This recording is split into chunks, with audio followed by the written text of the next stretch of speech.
Hello दोस्तों, स्वागत है आप सभी का आपके YouTube चैनल स्मार्ट लक्ष्य क्लासेस में। दोस्तों, जैसा कि आप सभी जानते हैं कि रेलवे की एनटीपीसी की परीक्षाएं चल रही हैं इस टाइम, और एनटीपीसी के जो जीएस का पार्ट है आपके उसमें 40 नंबर के क्वेश्चन में दोस्तों 203 नंबर के क्वेश्चन जो आ रहे हैं वह आ रहे हैं संविधान से। ठीक है, जीएस में 203 नंबर के क्वेश्चन जो आपके संविधान से आ रहे हैं, मतलब कि कॉन्स्टिट्यूशन से आ रहे हैं, तो आपको अच्छे से पता होना चाहिए कि संविधान आपके लिए काफ़ी इंपॉर्टेंट भी है। अगर आपके 40 नंबर में से 3 से 4 नंबर के क्वेश्चन अगर आपके सॉल्व हो जाते हैं बिल्कुल इजीली, जैसे कि क्वेश्चन पूछा भी गया है संविधान का, जो क्वेश्चन पूछा गया है संविधान सभा की प्रथम बैठक कब हुई थी, जो एनटीपीसी की परीक्षा में पूछा गया है वह संविधान सभा की प्रथम बैठक कब हुई थी, तो प्रथम बैठक दोस्तों कब हुई थी, 9 दिसंबर को हुई थी और 1946 को। अगर आपको पता होता, अगर आपने पढ़ा होता तो 9 दिसंबर 1946 को क्वेश्चन आपका बिल्कुल करेक्ट हो जाता। इसी तरह के जो क्वेश्चंस पूछे जाते हैं, ऐसे ही आपके जो 3 से 4 नंबर के क्वेश्चन आरआरबी एनटीपीसी में पूछे जा रहे हैं, और 3 से 4 नंबर के क्वेश्चन भी आपके सीटेट में पूछे जाएंगे। ठीक है, और सीटेट के अलावा जो यूपीएसआई की परीक्षा होने वाली है प्री की, ठीक है, अभी उसका नोटिफिकेशन नहीं आया है, बट जब यूपीएसआई की परीक्षा होगी प्री की तो उसमें दोस्तों 5 से 6 नंबर का रेशियो भी रहेगा। किसका कॉन्स्टिट्यूशन का 5 से 6 नंबर का रेशियो रहेगा। अब अगर उसमें ये पूछ लिया जाता है जैसे कि भारतीय संविधान में जो मौलिक अधिकार हैं वो कितने दिए गए हैं हमें, ठीक है, भारतीय संविधान में मौलिक अधिकार हम लोगों को कितने दिए गए हैं, तो आपको अगर आपने पढ़ा है तो मौलिक अधिकार आपको पता होगा कि मौलिक अधिकार आपके 6 हैं। ठीक है, अगर आपने बिल्कुल ये सब पढ़ा है, अगर आपको ये कोई भारतीय संविधान का पता है, तो दोस्तों आपके 6 नंबर में से 5 नंबर तो आपके ठीक हो ही जाएंगे। अगर धोखे से आपने एक आध क्वेश्चन गलत कर भी दिया तो आपको अच्छे से पता होना चाहिए कि संविधान का मतलब कि ऐसे जो क्वेश्चंस आते हैं,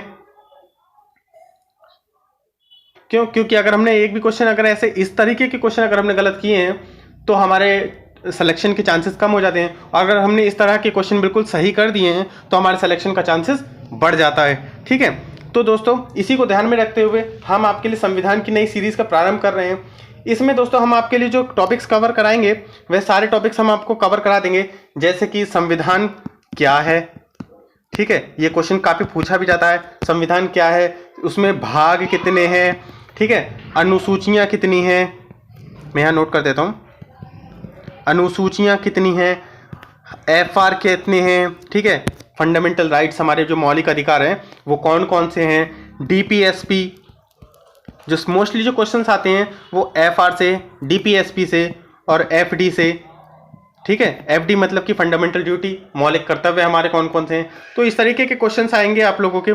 तो ऐसे क्वेश्चंस आपको बिल्कुल भी मिस नहीं करने हैं, ये सारे क्वेश्चंस आप सॉल्व करेंगे और बिल्कुल हम लोग मजे मजे में क्वेश्चंस करेंगे, कोई भी जल्दबाजी नहीं करनी है हमें, और सारे क्वेश्चंस हम सारे टॉपिक्स हम आपको कवर कराएंगे। दोस्तों, अगर आप हमारे चैनल पर नए हैं तो आप हमारे चैनल को अभी सब्सक्राइब कर लीजिए, लाइक करें, शेयर करें और बेल आइकन वाली भी घंटी जरूर दबा दें ताकि सभी नोटिफिकेशन आप तक तुरंत पहुंच जाएं।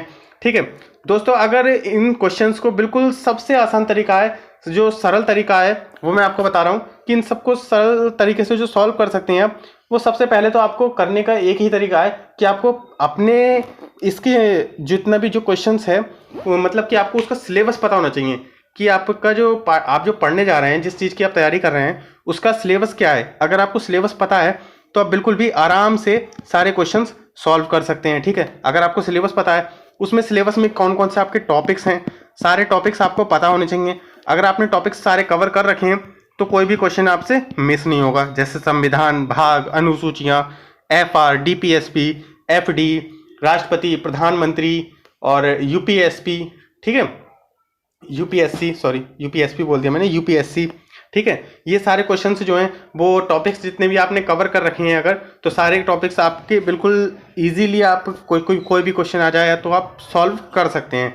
ठीक है, इन सभी टॉपिक्स को दोस्तों कवर करने के लिए कवर करेंगे हम। ठीक है, तो इन सभी टॉपिक्स पर अपनी पकड़ को आप मजबूत बनाएं, तो उन सभी के लिए सबसे पहले हम पाठ्यक्रम पर चर्चा करेंगे। तो सबसे पहले हम पाठ्यक्रम देख लेते हैं।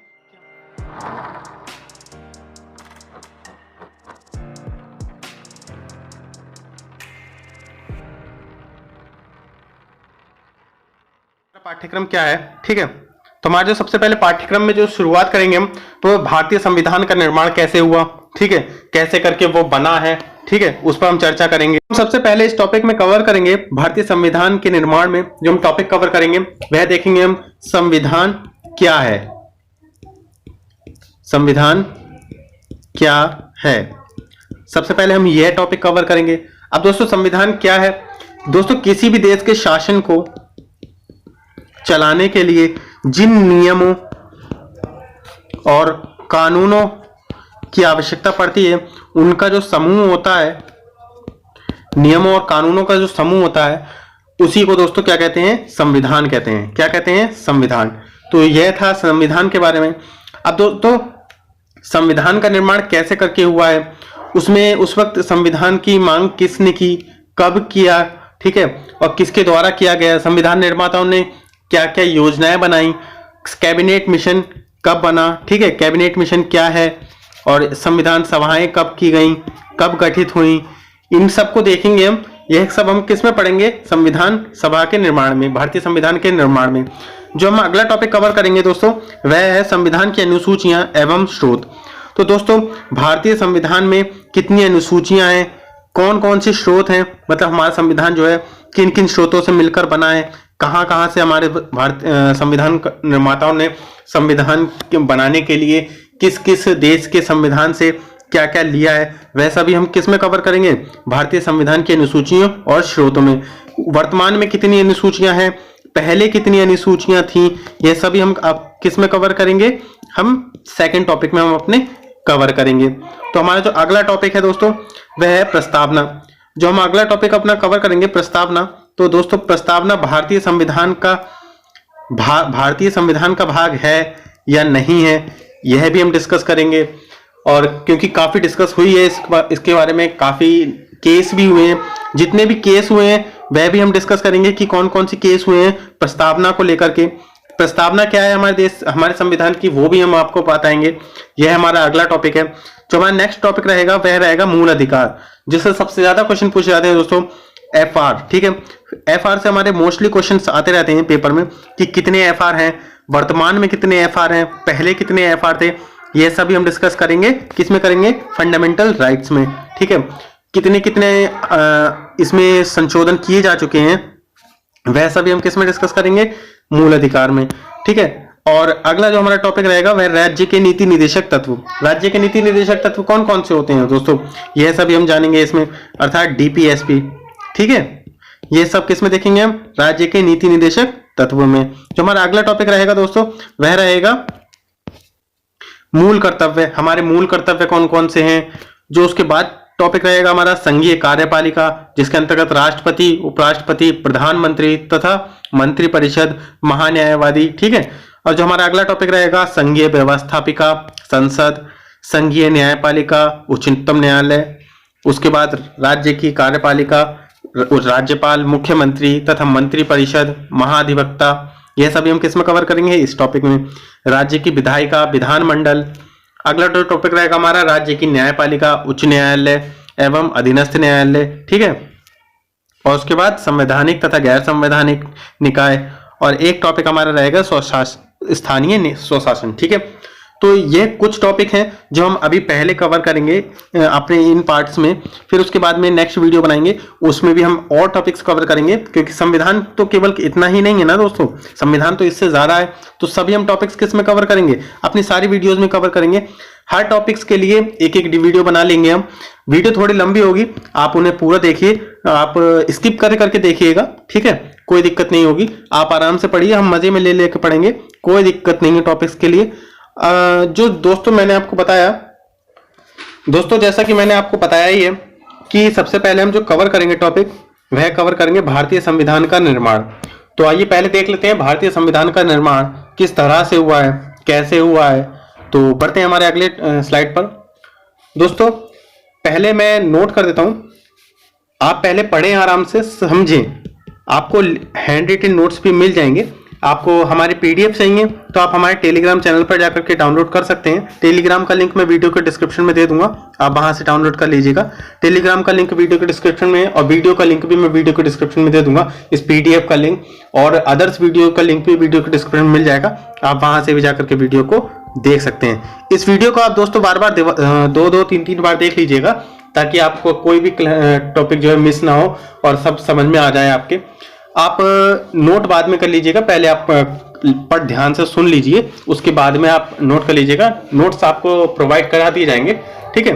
तो पहले हम देख लेते हैं भारतीय संविधान का निर्माण और कैसे करके हुआ है, ठीक है। पहले हम यह समझेंगे कि संविधान मतलब कि इंग्लिश में बोलते हैं इसे कॉन्स्टिट्यूशन, ठीक है। संविधान कॉन्स्टिट्यूशन ये होना चाहिए या नहीं होना चाहिए, होना चाहिए या नहीं होना चाहिए। अब आप बताइए कि संविधान मतलब कि कॉन्स्टिट्यूशन होना चाहिए या नहीं होना चाहिए। दोस्तों किसी भी देश को, मैं यहां केवल भारत की बात नहीं करूंगा, यहां पर किसी भी देश को, ठीक है, किसी भी देश को चलाने के लिए, ठीक है, किसी भी देश को चलाने के लिए जिस चीज की आवश्यकता होती है वो क्या होता है दोस्तों, वह होता है संविधान। किसी भी देश को चलाने के लिए किस चीज की आवश्यकता है, संविधान की, ठीक है। तो दोस्तों अगर ये क्वेश्चन पूछ लिया जाता है कि किसी भी देश को चलाने के लिए किस चीज की आवश्यकता है, और ऑप्शन आपको दे दिया जाए प्रेसिडेंट, ठीक है, सेकंड ऑप्शन आपको दे दिया जाए पीएम, थर्ड ऑप्शन आपका हो संसद, फोर्थ ऑप्शन हो कॉन्स्टिट्यूशन, तो आपका नो डाउट आपको जो आंसर होना चाहिए वो होना चाहिए कॉन्स्टिट्यूशन। मतलब कि किसी भी देश को चलाने के लिए जो आवश्यक तत्व है वह सबसे ज्यादा आवश्यक तत्व क्या है, संविधान, ठीक है। तो दोस्तों सबसे जो आवश्यक चीज है वह क्या है दोस्तों, संविधान। संविधान जो है हमारे देश को शासन चलाने के लिए सबसे ज्यादा आवश्यक है। अब संविधान दो तरह का हो सकता है, ठीक है, मैं इसे रफ कर देता हूं, आप स्क्रीनशॉट ले लीजिए, मैं इसे रफ कर रहा हूं, ठीक है। तो दोस्तों अगर संविधान जो है हमारा वो दो तरह का हो सकता है, एक तो लोकतांत्रिक और दूसरा दोस्तों गैर लोकतांत्रिक, ठीक है। दोनों में से किसी भी तरीके का संविधान हो सकता है, लेकिन शासन चलाने के लिए जो सबसे आवश्यक और अपरिहार्य तत्व है वह क्या है दोस्तों, वह है संविधान, ठीक है। जो सबसे इंपॉर्टेंट तत्व है वह क्या है, अगर देश कोई भी हो, अगर लोकतांत्रिक देश है या फिर गैर लोकतांत्रिक देश है, उन दोनों में से किसी भी तंत्र के देश के लिए जो सबसे आवश्यक तत्व है वह क्या होगा, वह होगा संविधान, ठीक है। वह लिखित अथवा अलिखित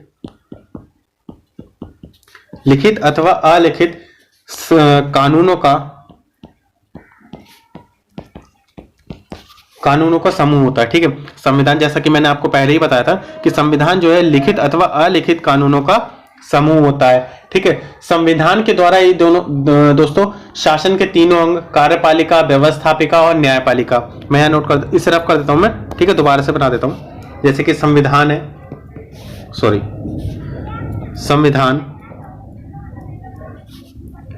संविधान के अंतर्गत ये शासन है, ठीक है। शासन चलाने के लिए किसकी आवश्यकता है, संविधान की। अब संविधान के अंतर्गत दोस्तों सबसे पहले आएगा आपका कार्यपालिका, दूसरा है आपका व्यवस्थापिका और तीसरा है आपका न्यायपालिका, ठीक है। और शासन चलाने के लिए किसके समूह, ठीक है, शासन चलाने के लिए जो समूह है किसका, नियमों और उपनियमों का, मतलब कि नियमों और कानूनों आप इसे बोल सकते हैं। और अब ये कैसे हो सकता है, लिखित भी हो सकता है और रिटन और अनरिटन, ठीक है। ये कैसा भी हो सकता है, मैं आपको ये बना करके दिखा दिया है मैंने, बाकी आपको ये मिल जाएगा पीडीएफ में, ठीक है। तो दोस्तों किसी भी देश के संविधान के द्वारा ही शासन के तीनों अंगों कार्यपालिका, व्यवस्थापिका, न्यायपालिका की जो है स्थापना की जाती है एवं जनता तथा सरकार के मध्य संबंधों का इसका निर्धारण भी किया जाता है, ठीक है। तो संविधान जो है किसी भी देश का जो संविधान होता है दोस्तों, उसकी राजनीतिक व्यवस्था का वह बुनियादी ढांचा सांचा जो निर्धारित करता है, जिसके अंतर्गत उसकी जनता ही शासित होती है। राज्य की जो विधायिका, कार्यपालिका, जैसे कि मैंने आपको बताया, व्यवस्थापिका, कार्यपालिका, न्यायपालिका जैसे प्रमुख अंगों की स्थापना करता है, उनकी शक्तियों की व्याख्या करता है। संविधान ही है जो न्यायपालिका, व्यवस्थापिका और कार्यपालिका की शक्तियों की व्याख्या करता है, ठीक है, और उसके दायित्वों का सीमांकन करता है। उसके क्या क्या दायित्व होंगे, लायबिलिटीज क्या क्या होंगी, ठीक है, इनके दायित्वों का सीमांकन करता है और उनके जो पारस्परिक जो है जनता के संबंधों का विनियमन भी करता है, ठीक है। दोस्तों लोकतंत्र में जो है प्रभुसत्ता जो रहती है वो जनता में ही निहित होती है, ठीक है। प्रशासन की बढ़ती हुई जटिलताओं तथा राष्ट्र रूपी राज्यों के बढ़ते हुए आकार के कारण प्रत्यक्ष लोकतंत्र अब संभव तो नहीं रहा है, परंतु आजकल जो प्रतिनिधित्व लोकतंत्रों में जनता इस बात का निर्णय तो करती है कि उस पर किस प्रकार से उसके द्वारा शासन हो। जनता अपनी प्रभुसत्ता का सबसे पहला और सबसे बुनियादी अनुप्रयोग तब करती है जब वह अपने आप को एक ऐसा संविधान प्रदान करती है जिसमें उन बुनियादी नियमों की रूपरेखा तो दी जाती है, जिसके अंतर्गत राज्य के विभिन्न अंगों का शक्तियों अंतरित की जाती हैं तथा जिनका प्रयोग उनके द्वारा किया जाता है, ठीक है। दोस्तों किसी संविधान जो है देश की मूलभूत तथा सर्वोच्च विधि होती है। मैं यहां नोट कर देता हूं, सॉरी। संविधान देश की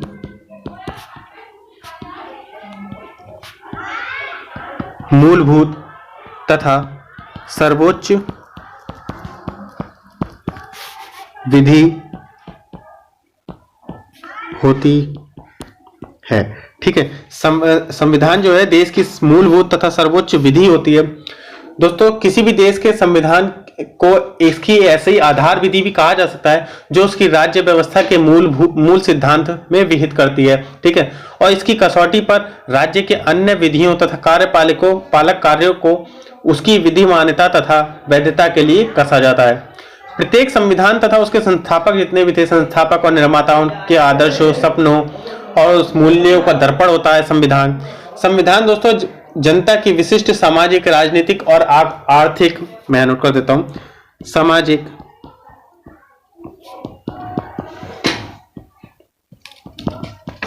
राजनीतिक, आर्थिक, प्राकृतिक, आस्था, आकांक्षाओं पर आधारित होता है, ठीक है। जितने भी हमारे संविधान निर्माता थे उनके सपनों का मूल दर्पण तो था ही, साथ ही जनता के विशिष्ट सामाजिक, राजनीतिक, आर्थिक, प्रकृति, आस्था, आकांक्षाओं पर आधारित भी होता है। संविधान को एक जड़ दस्तावेज मान लेना ही काफी ठीक नहीं होगा दोस्तों, क्योंकि संविधान केवल वही नहीं है जो संविधान के मूल पाठ में लिखित है। संविधान जो है सक्रिय संस्थाओं का एक सजीव संघट भी है। यह निरंतर पनपता तो रहता है परंतु पल्वित भी होता रहता है, ठीक है, मतलब कि बढ़ता तो रहता ही है और साथ में ये पल्वित भी उत्पन्न में आगे बढ़ता भी रहता है, ठीक है। हर संविधान में इसी बात से अर्थ तथा तत्व तो ग्रहण किए गए हैं। जैसा कि मैंने आपको बताया कि संविधान में अनेक स्रोत लिए गए, अनेक देशों के स्रोतों से यह संविधान बना है कि किस संविधान में क्या क्या महत्वपूर्ण तत्व थे वह सभी हमारे संविधान में जोड़े गए हैं, ठीक है। तो जो है हर संविधान जो है इसी बात से अर्थ तथा तत्व ग्रहण करता है कि उसे किस तरह से अमल में लाया जा रहा है, ठीक है। बहुत कुछ इस बात पर भी निर्भर करता है कि देश के न्यायालय, जितने भी जो भी देश का न्यायालय होता है, जैसे कि सुप्रीम कोर्ट है हमारा, कि किस प्रकार से उसका निर्वचन करते हैं तथा उसके अमल में लाने की वास्तविक प्रक्रिया में उसके चारों ओर कैसी परिपाटियां तथा प्रथाएं जन्म लेती रहती हैं। दोस्तों ये तो थी जानकारी संविधान के थोड़े से बारे में। अब बात कर लेते हैं कि संविधान निर्माण में की मांग कैसे रही, ठीक है। संविधान के निर्माण की जो भारत में संविधान निर्माण की जो मांग है दोस्तों, वह स्वतंत्रता आंदोलन के साथ ही जुड़ी हुई है तथा भारतीय संविधान का निर्माण जो है संविधान सभा के द्वारा किया गया था। जैसा कि मैंने आपको बताया दोस्तों, संविधान सभा का जो गठन का निर्माण जो हुआ था दोस्तों, संविधान सभा का जो विचार था वह सबसे पहले किसके मन में आया था? वह आया था एम एन रॉय के, ठीक है, एम एन रॉय। मैं दूसरी स्लाइड ले रहा हूं। सबसे पहले भारत में संविधान सभा के जो गठन का विचार आया था वह 1934 में एम एन रॉय ने रखा था, ठीक है। संविधान सभा का जो विचार था वह सबसे पहले 1934 में एम एन रॉय ने रखा था। एम एन रॉय जो थे दोस्तों, वह वामपंथी आंदोलन के एक सक्रिय नेता थे, ठीक है। वामपंथी आंदोलन, मैं यहां नोट कर देता हूं, वामपंथी आंदोलन। रॉय जो थे वो वामपंथी आंदोलन के सक्रिय नेता थे। दोस्तों 1935 में भारतीय राष्ट्रीय कांग्रेस, 1935 में आईएनसी भारतीय राष्ट्रीय कांग्रेस ने पहली बार संविधान के निर्माण के लिए आधिकारिक रूप से संविधान सभा के गठन की मांग की थी। ठीक है, 1938 में भारतीय राष्ट्रीय कांग्रेस की ओर से पंडित जवाहरलाल नेहरू ने घोषणा की थी कि स्वतंत्र भारत के संविधान का निर्माण वयस्क मताधिकार के आधार पर चुनी गई संविधान सभा द्वारा किया जाएगा और इसमें कोई भी बाहरी हस्तक्षेप नहीं किया जाएगा। तो ये तो बात जो थी वो किसने कही थी? नेहरू जी ने कही थी हमारे। ठीक है, हाँ, यह बात कही थी हमारे नेहरू जी ने। क्या कही थी कि स्वतंत्र भारत के संविधान का निर्माण जो है वयस्क मताधिकार के आधार पर चुनी गई संविधान सभा द्वारा किया जाएगा और इसमें कोई भी बाहरी हस्तक्षेप नहीं होगा। दोस्तों सबसे पहले 1895 में तिलक ने स्वराज्य विधेयक के माध्यम से सर्वप्रथम भारत में संविधान की मांग की थी। किसने की थी सर्वप्रथम मांग? तिलक ने। और संविधान सभा का गठन का विचार सबसे पहले किसने रखा था? एमएन रॉय ने। ठीक है, ध्यान रखिएगा, संविधान स्वराज्य विधेयक के माध्यम से सर्वप्रथम संविधान की मांग जो की थी 1895 में तिलक ने की थी, लेकिन जो संविधान सभा का गठन का जो विचार था वह 1934 में एमएन रॉय के द्वारा रखा गया था। ठीक है, और 1922 में महात्मा गांधी ने भी कहा था कि भारत का संविधान जो है भारतीयों की इच्छा के अनुसार ही होगा। ठीक है, उसके पश्चात दोस्तों मैं आपको सीरीज वाइज बताऊंगा। 1928 में, मैं अगली स्लाइड लेता हूं, 1928 में मोतीलाल नेहरू ने रिपोर्ट प्रस्तुत की थी, जिसे नेहरू रिपोर्ट भी हम लोग कहते हैं। किन्होंने प्रस्तुत की थी? मोतीलाल नेहरू ने। और ये किनके पिता थे दोस्तों? ये जवाहरलाल नेहरू के पिता थे। मोतीलाल नेहरू ने नेहरू रिपोर्ट प्रस्तुत की थी और इस रिपोर्ट के अंतर्गत क्या था दोस्तों कि उस नेहरू रिपोर्ट में जो था कि सर्वप्रथम संविधान का निर्माण का प्रयत्न किया गया। नेहरू रिपोर्ट के माध्यम से ही सर्वप्रथम संविधान के निर्माण का प्रयत्न किया गया, परंतु उनका यह प्रयास असफल रहा था। ठीक है, उनका यह प्रयास दोस्तों क्या रहा था? असफल रहा था। ठीक है,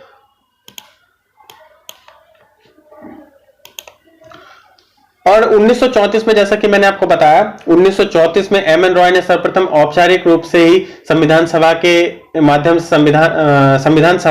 से संविधान निर्माण की मांग की थी। ये मैंने आपको सबसे पहले बता दिया, इसीलिए जो क्वेश्चन पूछा जाएगा वो यही पूछा जाता है कि संविधान सभा का जो गठन का विचार था वह सर्वप्रथम किसने रखा था? 1934 में एमएन रॉय ने रखा था। ठीक है, तो जैसे कि एमएन रॉय ने क्या रखा था? संविधान सभा में संविधान के लिए विचार प्रस्तुत किया था। कब किया था? 1934 में। ठीक है, और 1938 में जवाहरलाल नेहरू ने, मैंने आपको बता दिया कि वयस्क मताधिकार के बारे में मांग की थी।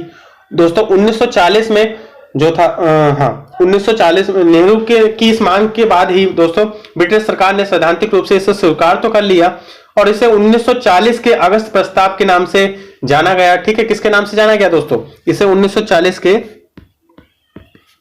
अगस्त प्रस्ताव। किस प्रस्ताव के बारे में? अगस्त।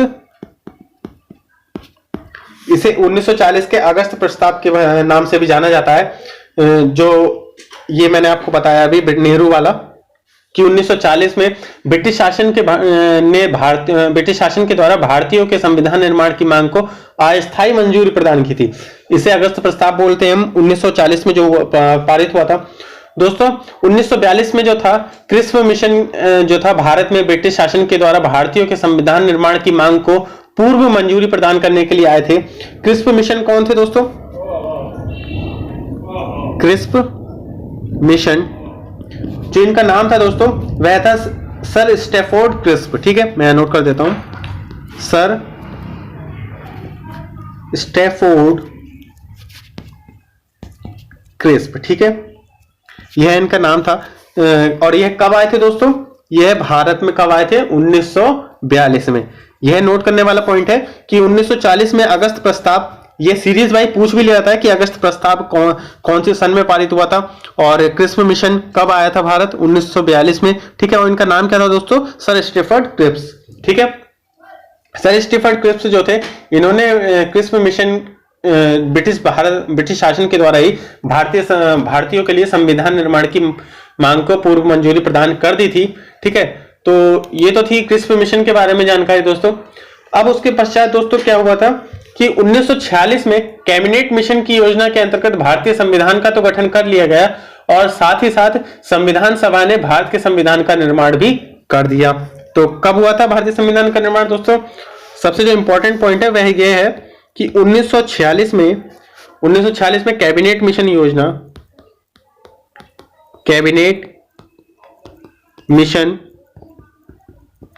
योजना, ये नोट कर लीजिएगा। कैबिनेट मिशन योजना के अंतर्गत किस योजना के अंतर्गत संविधान सभा का गठन किया गया था? कैबिनेट मिशन योजना के अंतर्गत संविधान सभा का गठन,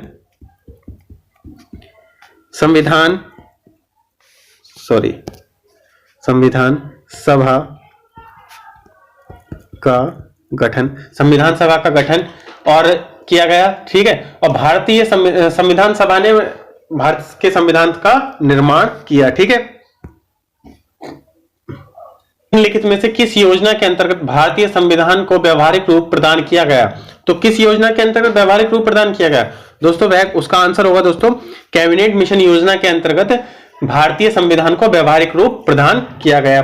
जैसा कि मैंने दोस्तों आप लोगों को बताया कि क्रिस्प प्रस्ताव जो था, क्रिस्प मिशन, ठीक है, क्रिस्प प्रस्ताव के अंतर्गत दोस्तों ब्रिटिश मंत्रिमंडल के जो थे एक सदस्य और एक स्वतंत्र संविधान के निर्माण के लिए ब्रिटिश सरकार के एक प्रारूप को प्रस्ताव के साथ भारत लेकर तो आ गए थे sir Stafford crisp.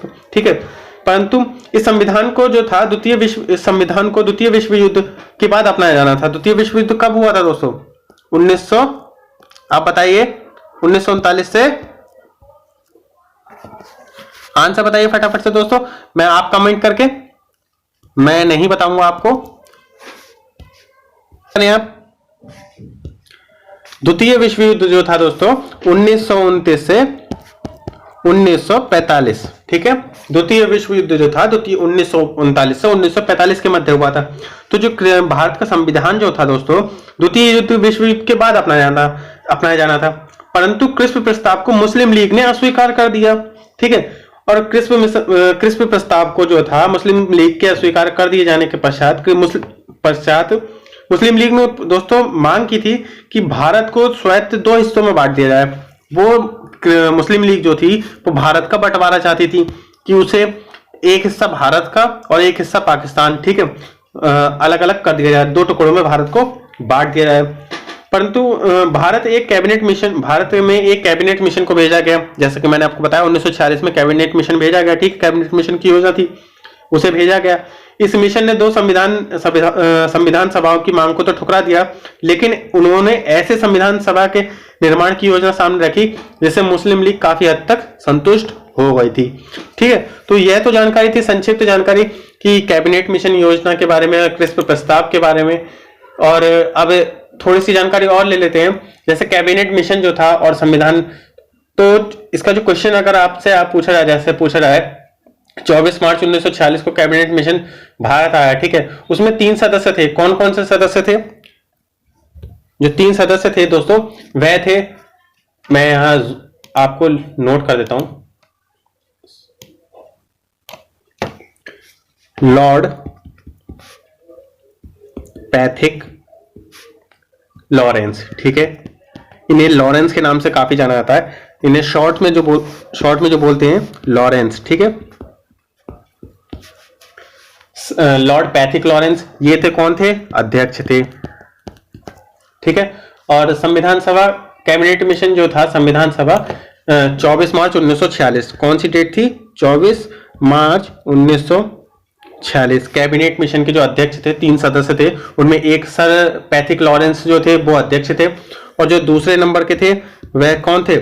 Sir Stafford Cripps. ठीक है, जो क्रिस्प मिशन लेकर आए थे। ठीक है, जिसे क्रिस्प मिशन के नाम से जाना जाता है, सर स्टीफर्ड क्रिस्प। ठीक है, और जो तीसरे नंबर के सदस्य थे वे थे A.V. अलेक्जेंडर। कौन थे? A.V. अलेक्जेंडर। ठीक है,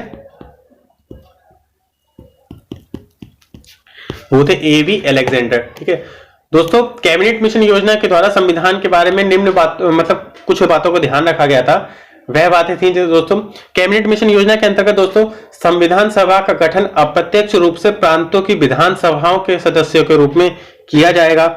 ठीक है, जो गठन के बारे में जो विशेषताएं थी वो मैं आपको अगले टॉपिक्स में बताऊंगा, अगली स्लाइड में बताऊंगा।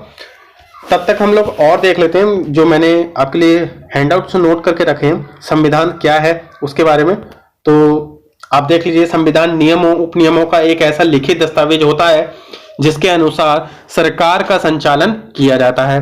जो मैंने आपको बता दिया कि शासन के लिए चलाने के लिए जिस चीज की आवश्यकता होती है वह क्या होता है, संविधान होता है। ठीक है, कि उस शासन के अंतर्गत नियमों और कानूनों की जो समूह होता है उसे क्या बोलते हैं हम, संविधान। ठीक है, यह देश की राजनीतिक व्यवस्था का बुनियादी ढांचा निर्धारित करता है।